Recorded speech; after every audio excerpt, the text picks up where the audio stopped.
Story time.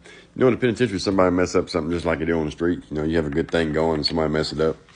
When they took the tobacco out, there's a few guards in there that dipped, and they said they weren't going to stop. And one of them was a pretty good friend of mine. He worked on third shift. I made a video about him earlier. But anyway, he used to give me dip, and then he decided he wanted to make a little bit of money and started bringing in tobacco. And that's the only thing he'd bring in. And everything was going smooth, and then somebody else got involved in it, and he started bringing in more. But here's where the problem came in at.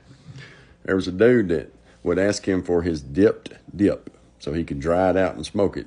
And he used to give it to him. And one night, the CO just forgot to do it. And so this dude decides, because he didn't give him that, he was going to tell on him. So on a Saturday night, he decided to come down there and drop some tobacco off. And the corporal that was down there saw him and watched him go in the bathroom. And there was a little, like a latch in the ceiling there. And he'd go in there and he'd put it in there. And so that corporal, he went out there and looked in there and saw it, but couldn't prove that he put it in there. And so he waits for the next morning for me to come out. I'm the kitchen worker, but I'm not going out. A real good friend of mine is. And I tell him, look, man, go in the bathroom, but don't get it. Come out one time. You know what I mean? It's like you used the bathroom. But he don't listen. He goes in there and gets it and comes out, and they bust him.